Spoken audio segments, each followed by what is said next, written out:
It's wild, bro. Where you from, man? Where you from? New York. You from, what, Manhattan? Brooklyn. You are from Brooklyn, aren't you? You look like you can rob somebody with a hammer.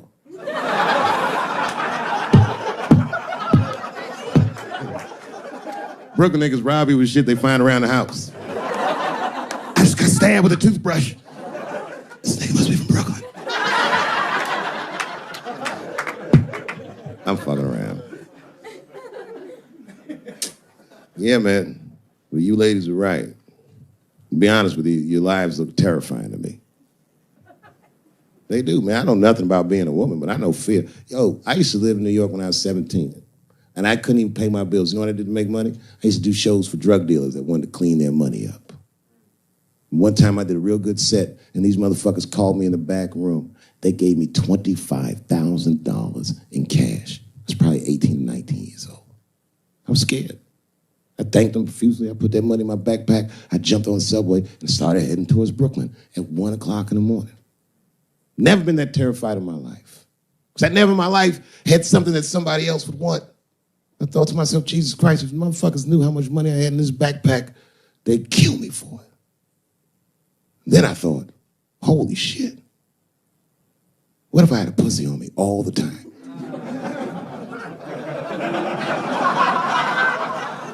That's what women are dealing with. I'm gonna tell you right now. It's real talk. If them same drug dealers gave me a pussy and said, put this in your backpack and take it to Brooklyn, I'd be like, nigga, I can't accept this.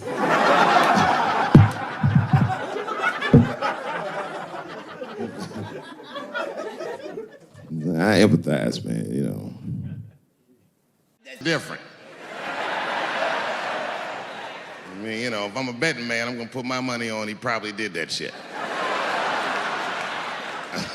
I'm pretty sure he did that shit.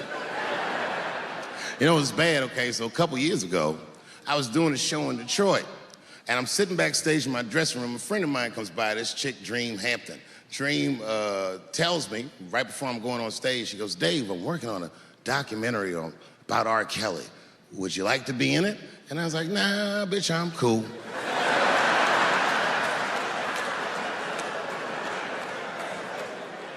I went on stage, I just forgot about the shit. And then 2 years later, the documentary comes out, Surviving R. Kelly.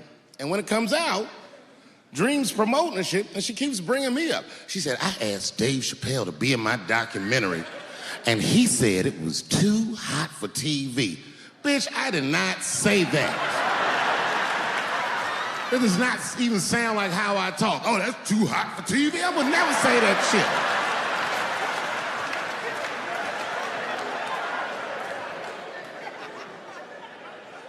But I'm gonna tell you guys why I wasn't in the documentary.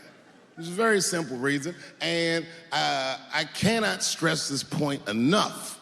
The only reason that I didn't do it was because, and it's very important, I don't know this nigga at all. I don't know anything. I don't know anything that they don't tell me about. I don't hang out with this nigga, nothing. So what the fuck do I gotta be in the documentary for?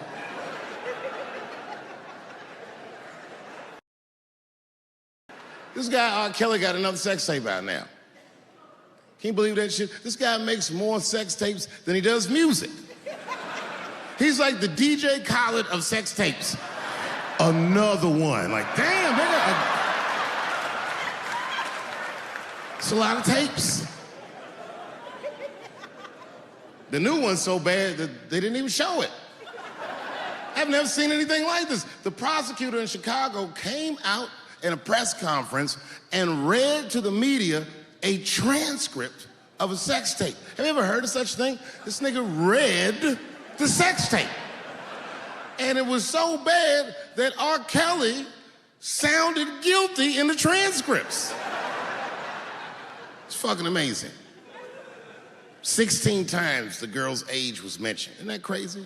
This motherfucker's an idiot. He was fucking her like, yeah, this is the best 14-year-old pussy I've ever had in my life. And she was like, you like this 14-year-old pussy? He's like, oh yeah, I love this 14. I'm like, man, you need to shut the fuck up. You gotta give your lawyer something to work with. You're supposed to be on the tape like, this is the best 36-year-old pussy I've ever had in my life. And then your lawyer gonna be like, Your Honor, clearly my client thought that this woman was 36, as he mentioned some 16 times in the tape. They gonna know you lying though, you know what I mean? Everybody knows no such thing as good 36-year-old pussy.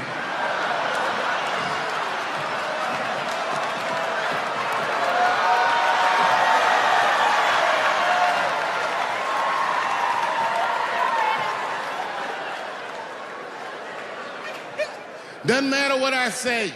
And if you at home watching this shit on Netflix, remember, bitch, you clicked on my face.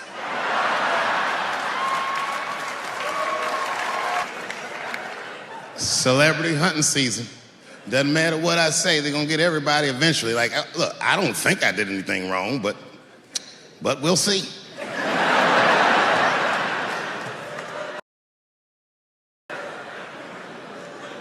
They even got poor Kevin Hart. Can you imagine such a thing? Kevin Hart, let me tell you something. It was Kevin Hart's dream to host the Oscars. That's what he told me. And I remember when he told me, because I was thinking to myself, well, that's an awfully strange dream for an African American. Kind of nigga dreams of hosting the Oscars. Kevin did, that's who. And he did it. Against all the odds, Kevin became the most famous comedian this world has ever seen, and he got the job that only one black man before him had had. He was gonna host the 80th Oscars. And I don't know what you know about Kevin, but I know Kevin Hart is damn near perfect. As close to perfect as anybody I've ever seen. In fact, Kevin is precisely 4 tweets shy of being perfect. 10 years ago, Kevin had made some very homophobic comments. And I'm not gonna repeat what he said, because this is Atlanta.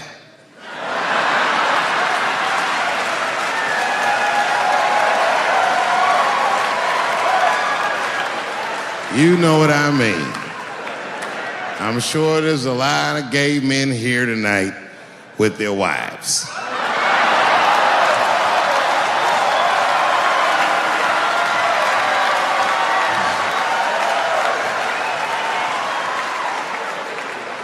Far be it from me to offend anybody. All right, I'll tell you what he said. But just remember, these were not my words. These were Kevin's words. And it was a long time ago. And I'm paraphrasing because I'm not good at telling other people's jokes. Okay, Kevin said that if his little son was demonstrating or exhibiting homosexual behavior around the house, that he'd chastise him. He'd say, hey, that's gay. And then he said he would smash a dollhouse over that child's head. Ooh, the gay community was furious. And I don't blame them. I got a lot of gay friends. And all of them, 100% of them, all have told me fucking horror stories about the shit they had to go through just to be themselves. Crazy, crazy stories. And in all those stories, I gotta say, not one of them has ever mentioned anything like their father smashing a fucking dollhouse over their head. Because clearly Kevin was joking. Think about it. You would have to buy this nigga a dollhouse to break it over his head in the first place. Does that sound right? Is anybody gonna do that? The gay community was upset, and then they put so much pressure on the Academy of Motion Pictures and Sciences that they went to Kevin and said, if you don't apologize to that community, then you cannot host these Oscars. And then Kevin said, fuck it, I quit.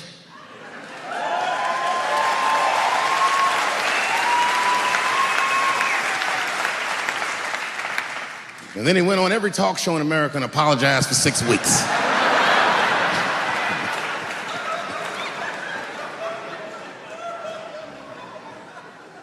Kevin fucked up.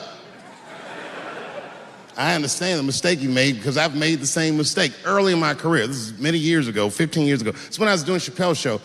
Standards and practices. This is the department that tells you what you can and cannot say on television. And if you're doing your job well, you should never hear from them. But if you're making a Chappelle show, you'll hear from these motherfuckers all the time. And remember, this is 15 years ago. I made a mistake. I didn't even know I had done anything wrong. I had written a sketch that had the word faggot in it.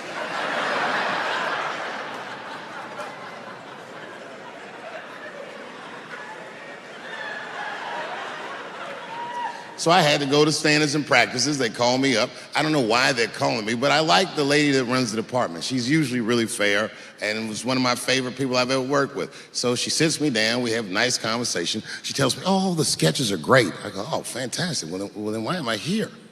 She said, because, David, there's no way that you can ever say the word faggot on our network. I didn't know I did anything wrong. I didn't try to defend myself. I said, all right, fuck it, I'll take it out. Have a good afternoon. And as I was leaving, it occurred to me, hey, Renee, quick question. It's just a question. Seriously, I want to know, like, why is it that I can say the word nigger with impunity?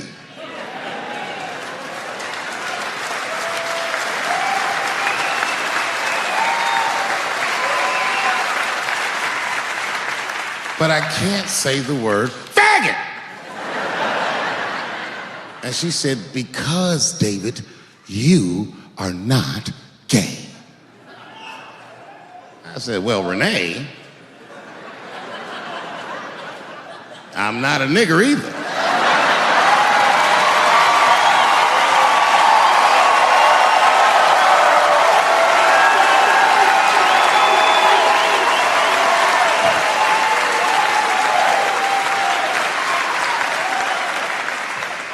But you see, what I didn't realize at the time and what Kevin had to learn the hard way is we were breaking an unwritten and unspoken rule of show business. And if I say it, you'll know that I'm telling you the truth. The rule is that no matter what you do in your artistic expression, you are never, ever allowed to upset the alphabet people.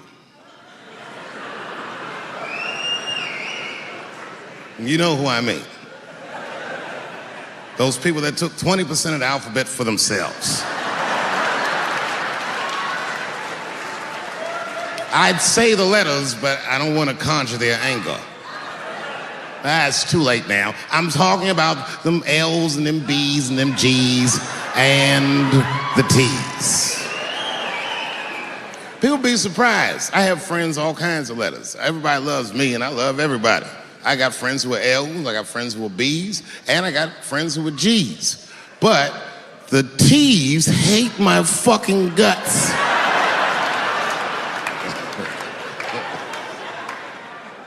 And I don't blame them. It's not their fault, it's mine. I can't stop telling jokes about these things. I don't want to write these jokes, but I just can't stop.